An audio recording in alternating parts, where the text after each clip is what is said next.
Welcome back to Trinidad and Tobago, and we are beginning our conversation on the issue surrounding Petrotrin. Yet another turn in this ongoing saga, and the story seems never-ending. Yesterday, the finance minister addressed the country while addressed the media after the ruling. This as the industrial court has put a halt on the termination process and essentially the winding up process. Let me put something into context, and this is also from within the documents and also what the Minister of Finance said yesterday. And it simply states that if it is that the government has to stand, here we go.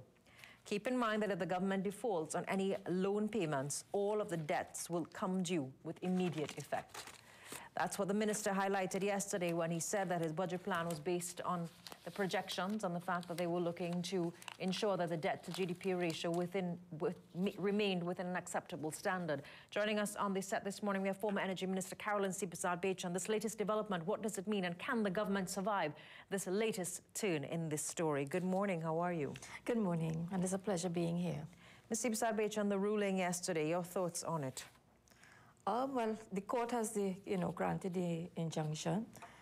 My humble view is now is the time for all of the stakeholders to come together and have a meeting of the minds. And I included in this will be the members of management, members of the board, members of the various unions, employees, technocrats. I am sure that we can have a meeting of minds and that we can have a solution to this problem.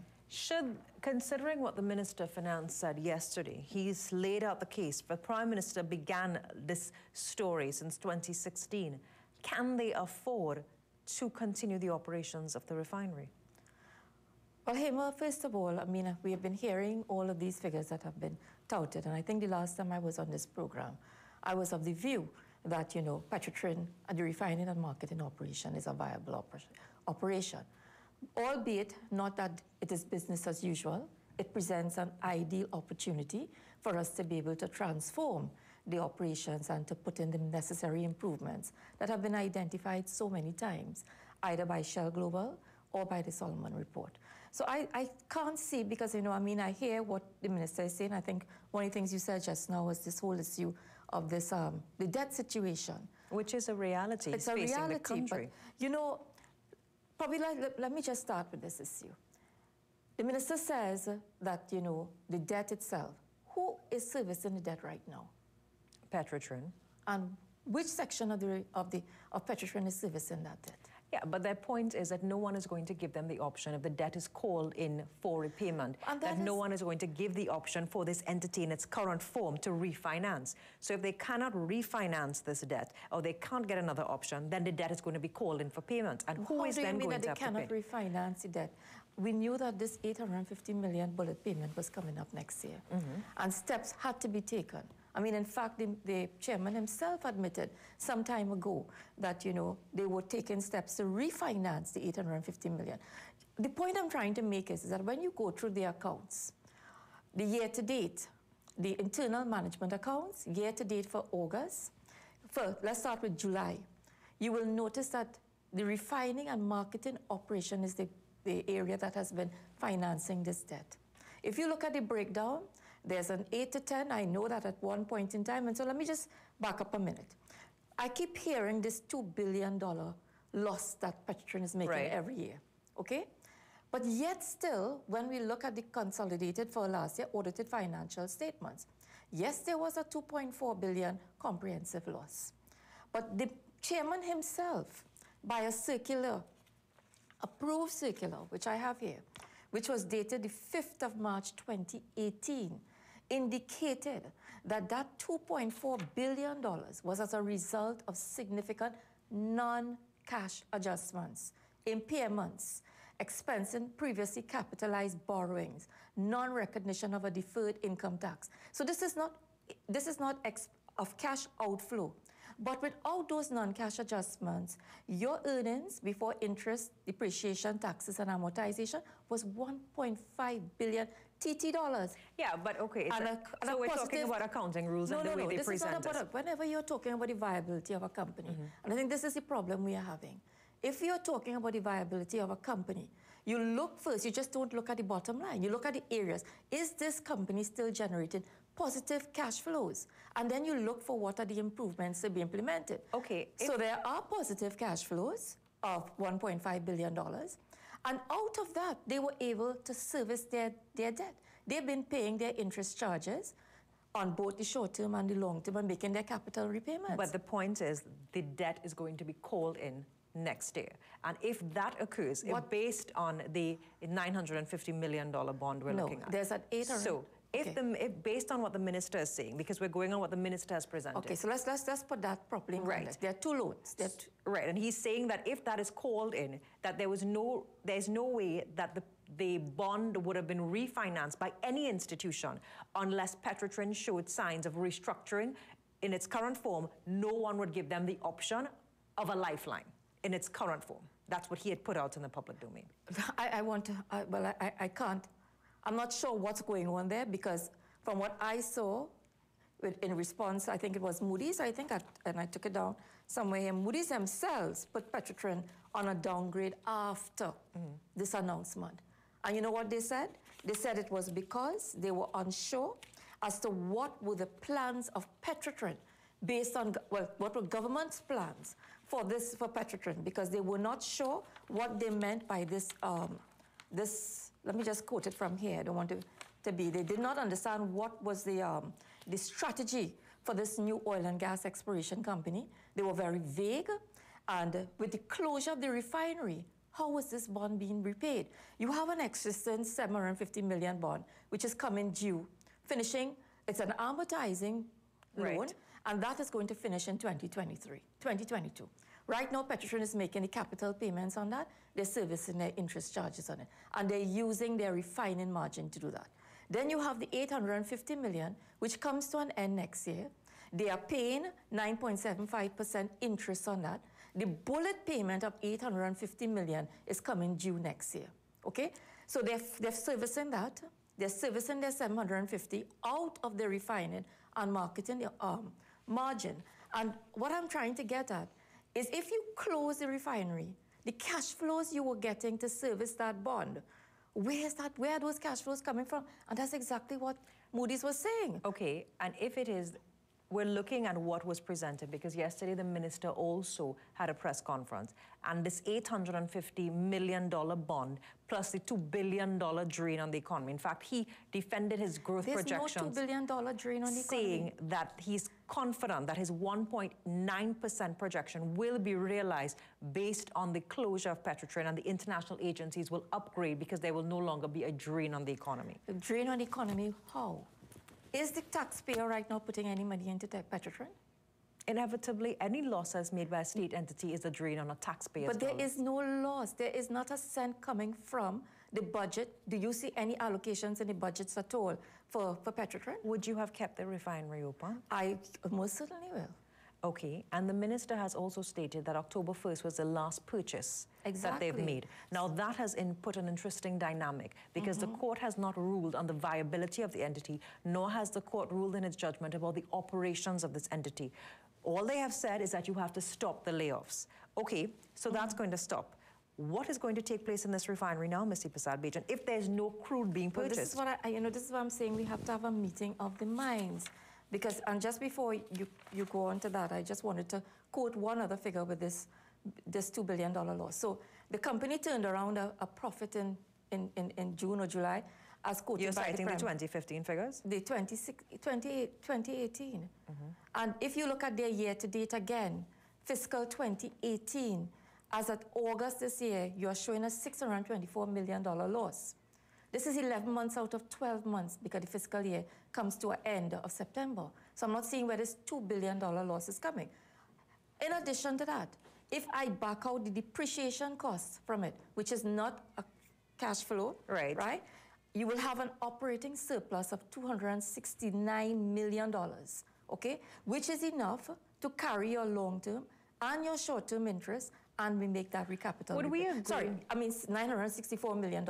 So again, too, out of this very same accounts for this year, based on this operating, if you exclude the depreciation, which is not a cash flow out, but you will be able to continue to service your debt. My point is... So you don't accept when the minister says that this $850 million bond is going to be called in, and there's no way that this entity, based on the accounting that is presented, can make this payment? But it can. If you look at the figures being used right now, and I mean, these are some of the issues that I can't understand. You have right now $97.5 million being paid by Petrotrin on an annual basis to pay the interest on that $850 million. Okay. So when the bond comes to an end next year, okay, your interest rate payments will stop. Right. So why can't that $97.5 million be allocated now to start servicing the refinancing of the $850 million bond? Do you accept that as an entity, because you sat as Minister of Energy, that and even dealt with not just the corporation elements of it, but also the financing element of it, that an institution, a lending institution, if they are offering you a lifeline to refinance a debt, that they will assess your risk? They will also look at your plans for the future, your acquisitions, the industry that you operate in. Can we now look at Petrotrin in its current form and understand that the globe is changing in the energy sector, that this entity needs to change if they have to be given a lifeline? Could we not accept that that's what the minister said and accept that as the truth? And what is that change? To close the refinery? What is the other option? Do you know that, in fact, and I'm not saying business as usual, we have identified a number of recommendations coming out of Shell Global and the Solomon report, including like how you minimize your fuel oil production, maximize your conversion units, increase your octane per barrels, maximize use of the APC. All of these areas optimize the use of hydrogen, including staffing, salaries, etc. My problem with this is if you go back, you will see that all the major companies are going back into an integrated model. Why? Because of the uncertainty with respect to crude oil pricing. You would have that the benefits of it, and most of these companies will tell you that the benefits of owning an integrated model is so that when you produce and refine oil, they're able to better balance the earnings as commodity prices rise and fall. Has Petrotrin ever been run efficiently? No. Good. So we can agree on that. So let's start there. So why we can't put in efficiency measures? Okay. What would you do? What are the top? Because if you look at the concepts, and even from the Lashley report, you talk about McKenzie and the Solomon report. That's right. No one made the recommendation, but as a board and as the executive, which let's put the government as, let's say, the executive board in this level, they have the option and the right to accept and not accept all of the recommendations. They can look at what they see and their projected plans, because they may have an idea as to where the energy sector locally is heading, and maybe Petrotrin does, in its current form, does not fit. Do you think that the ENP model that they have proposed will not position our energy sector in a better place for future dynamics? Of course not. ENP by itself, no. This is why we always had an integrated model. This is why in the late 90s, it was decided to integrate the operation for the benefits I just spoke about. In the 90s, when we started to integrate, it was just about saving jobs. And the model that Petrotrin started with. Let's go back to that report. A bunch of cultures that came together to save the jobs when it started, and not the first set of acquisitions. That is not correct. Let me just say, for example, in the 1990s, when they wanted to actually shut down that refinery, when the question came up, they did a socioeconomic impact analysis. And based on that, it was decided that this refinery needed to stay open. And we'll talk about the other benefits to the economy of Trinidad and Tobago, including the skill sets that are developed, the spin-off industries, the value added, as the same thing that we talk about when we talk about natural gas production and the development of the petrochemical sector. But you talked about the exploration and production. Let's just deal with that a minute. I heard the minister saying that the exploration and production of the company will be able to absorb this debt. He has, because they've looked at the model. Well, the minister has said, even when he sat on an interview with me last Friday, all right, and let's look at that. $1.2 billion, that Petrotrin needs a further $1.2 billion injection in the next 7 days. And simply the fact... They need $1.2 billion? That's what he has said. The billions that you need to inject right now is upstream, not the refining and marketing. But that's what Petrotrin has come to the government to say that they need a further 1.2. Are they getting $1.2 billion, or is it that they're getting a guarantee? If you but if we continue to guarantee this, and you look at our debt, which is $60 billion, and we continue to guarantee this, Ms. Seepersad-Bachan, then what is going to happen to the rest of our ratings? All right, so if I'm a company and you have announced that I'm closing, which bank will want to continue to extend short-term debt to me?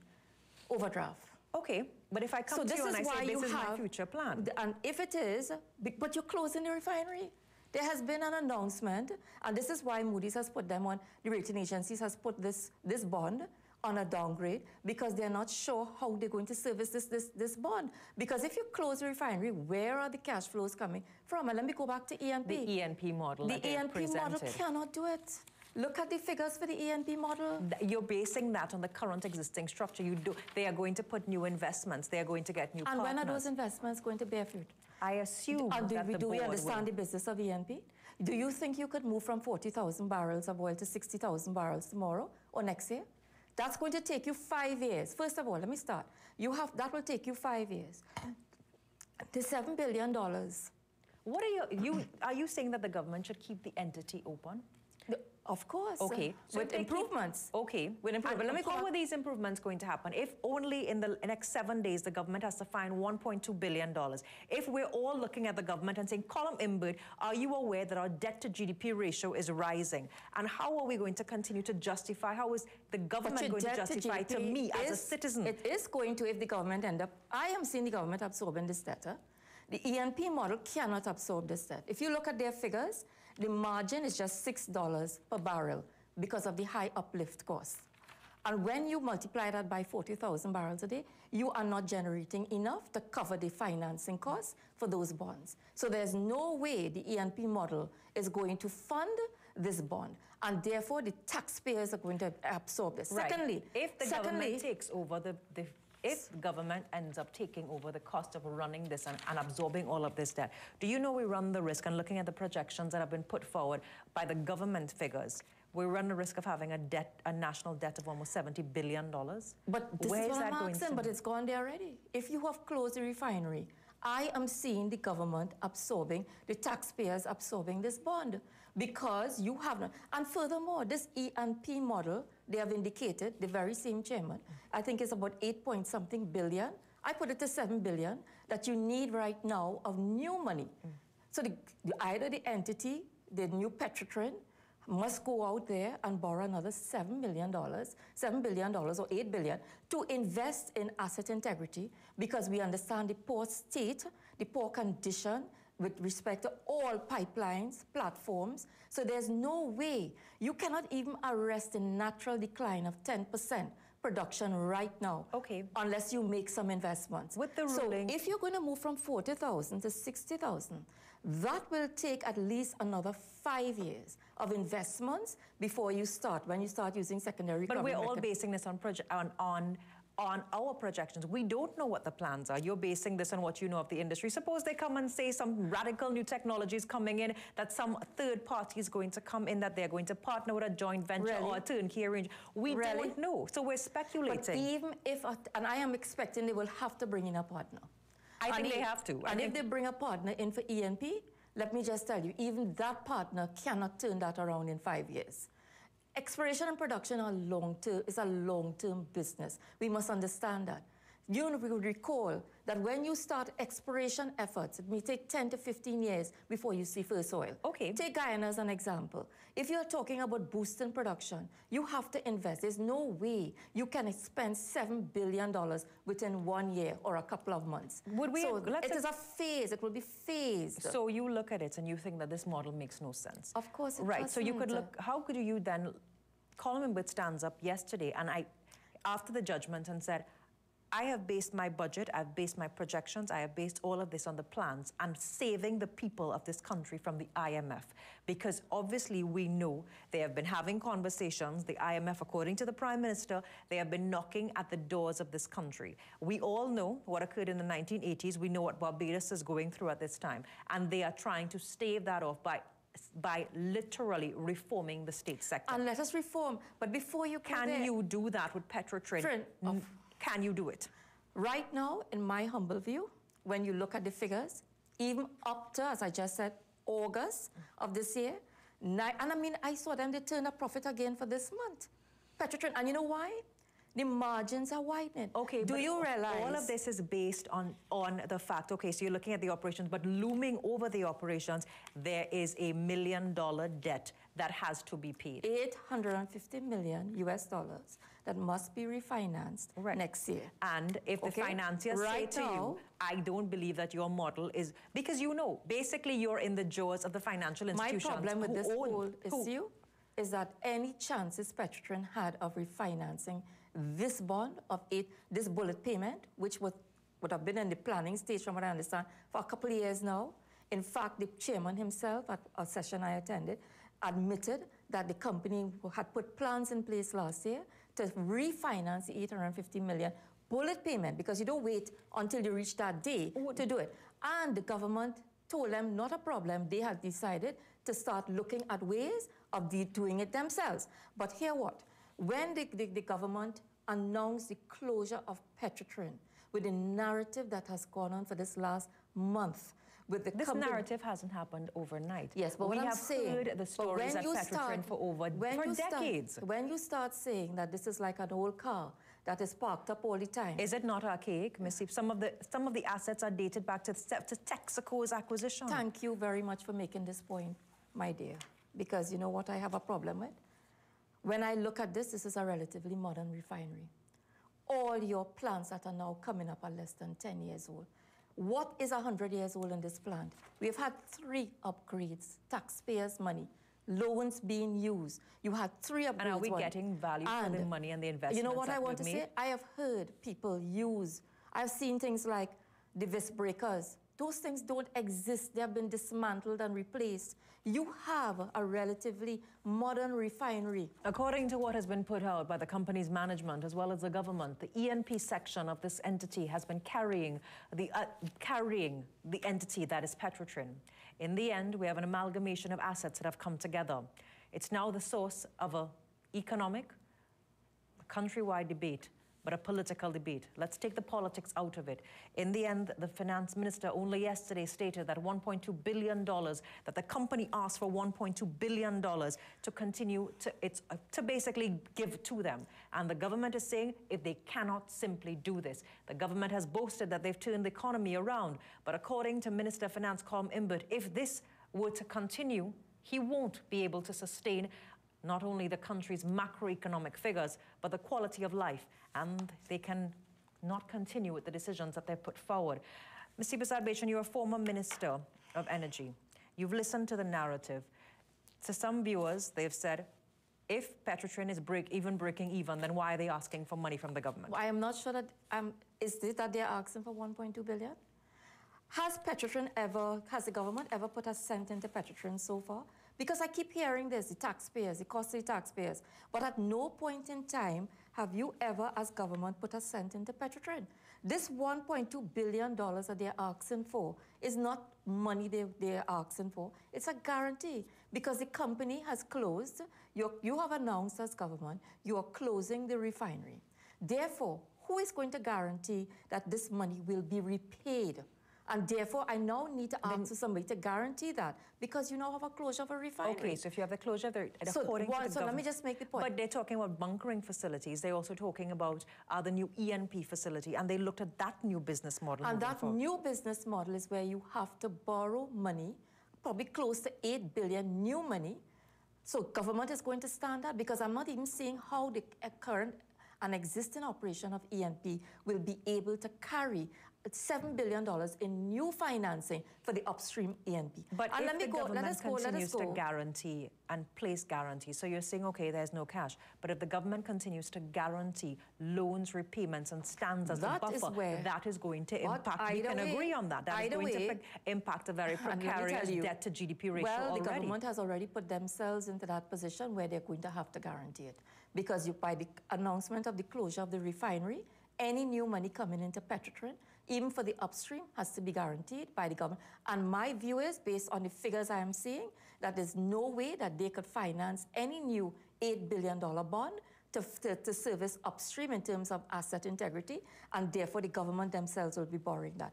I am of the view that the government is going to have to move their debt situation up with this scenario that they have put forward. There's one other point I want to make, Hema, and that is because when we look as well, even at the refining margin, and what even the figures that I use with the $6 margin on each barrel of oil produced upstream, you are using a very high transfer price. Again, too, I appeal to the government. When I was there in 2010, we re-established the pricing committee. I'm not sure this transfer price is actually at an arm's length. But there is, yes, right now, high prices, because I heard the Minister of Energy referring to this, that in terms of our crude, there are high prices in the international markets. I'm not sure about that, because when you bring 40,000 barrels into the refinery, you do not have to carry on with shipping costs, freight and insurance costs to get it to our market. You have to get it to a specific refinery, because that refinery has to be able to take naphthenic oil in order to, because of the high acid number. And thirdly... But are we not paying for oil now? Because the refinery cannot produce. But you are making $10 a barrel on each one. Every time you refine a barrel of oil, your gross profit margin is 8 to 10 barrels. Every time you produce refined products, a barrel of refined product, you will end up with an $8 to $10 margin. Out of that, when you take out your operating expenses and your overheads, you are left with about $3.10, I think, per barrel. After that, $2.40 of that comes out on every barrel of refined product to service your bond. You're talking about all of the plants, and I've listened to the figures. And let me just finish this point. We don't have time as our friend in this equation. Yeah, and I want to finish this point. This transfer pricing issue that we are talking about, what has happened with it is that you do have some high prices because of the demand in terms of cooking facilities in some of these refineries, a demand for it. But as soon as within the year, that is estimated to fall. And therefore, our prices will go back down to what they used to be. And I would see this being discounted, because before we used to discount about, what, $5, $6, $7. If you look at the Canadian model right now, you'll see the heavy discounts on that oil, those heavy oils. And that will return in 2 years. So again, to the economics of this, the economic modeling, the analysis of this, and this is why I've asked for the McKinsey report through the Freedom of Information, because I am not sure how this analysis was done. Okay. But let's talk a little bit about the initiatives you are speaking about. Right. So I know that we are looking at the time this morning, but if we can say and put forward 10 different plans to save jobs and to continue the entity. It's not just a matter of saving jobs only. only. If we don't have time as our friend in this equation, what is the time do we need? Okay, we're looking at the payment that is due next year. Let's look at 850 million US dollars. And I'm saying the 97.5 million being used right now to service the interest on that 850 will come to an end. There's no need for that after the bond comes to an end. Do you think so that 97.5 million US dollars being provided by the cash flows of the refinery, the refining and marketing operation, to fund that 850 now can be used to start up a refinancing for the 850. That is if the entities, the entities which hold this bond give you the option under the current arrangement. No. You can, to pay it, you can now seek out another investor who may give you better interest rates. But the minister has said that no investor will give Petrotrin that option under And the government will have to give the guarantee, because already with what has happened in the market, with what the image, the hit that the company has taken internationally. This is why I said the rating agency themselves said, well, we don't understand what's happening here. Because the government themselves said, look, listen, we have no interest in this again, and we don't feel that it is viable. Now, one question a lot of people are going to ask, maybe you could clear this up for me. With the last purchase taking place on October 1st, we are now the 9th of October. What is happening at the refinery if the government is being told that the layoffs have to stop? And this is what I'm saying. Can't we not get a meeting of minds? Does that have to be the last shipment? I mean, you see, my problem is everybody has taken a hardened position. The union on one side, are trying, as far as I am seeing, I think the union is reaching out. Because even in their MOAs, if you look at the judgment, you will note how many times they try to meet with the company to look at how we can restructure the company.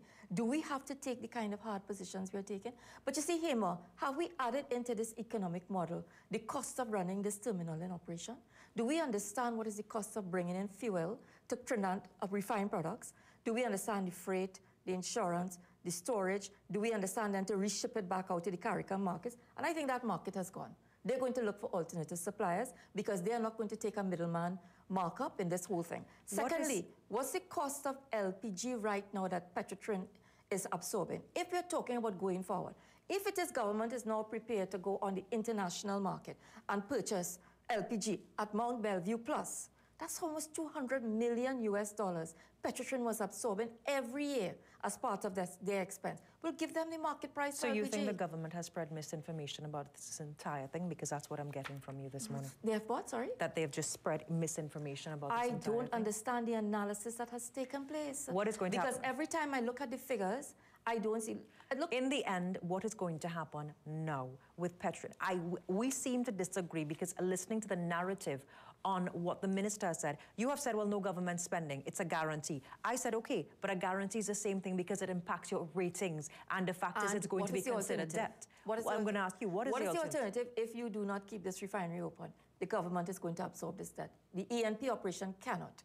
That's my point. And who will take up the debt? The taxpayers of Trinidad and Tobago. And what's going to happen to the refinery In my now? humble view, it is better that the refinery remain open, you generate the positive cash flows you need, that is not a drain on the taxpayer, and they could continue to service their debt. My other issue is, the government never said that, did you see the kind of income that will come in from that have been coming in from withholding taxes? Do you know the Petrotrin pays withholding taxes to the government for the interest payments? They pay 15% withholding taxes and in US dollars to the Treasury of Trinidad and Tobago through the Board of Inland Revenue. Do you think that Petrotrin is a drain on our economy? No, how could it be a drain on the economy? Because if you are not taking, if you're telling me... The Prime Minister has described it as a ward of the state. How is it a ward of the state? Petrotrin has paid taxes, okay, from... If we look at from 2004 to 2016, Petrotrin paid $49 billion in tax.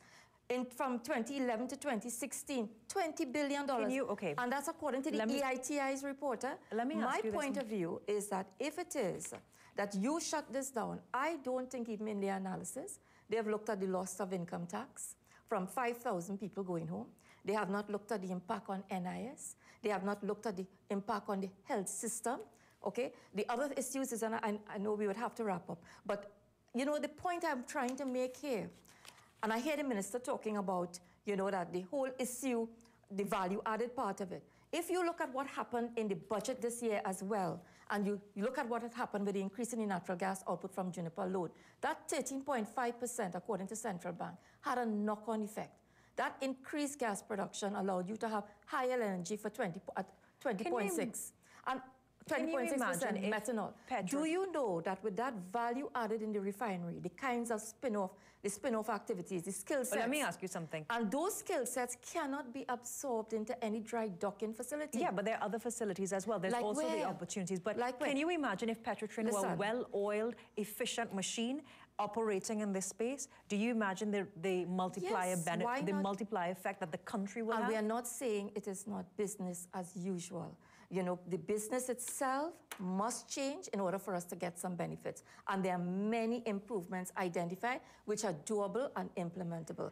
I'm saying that we need to have a meeting of the minds to be able to do this. And my last point. I know we're running out of time, 10 seconds. Right, renewable energy. I hear the minister saying that he's going to promote the hybrid. Of course, the CNG is because we didn't put in enough stations thus far.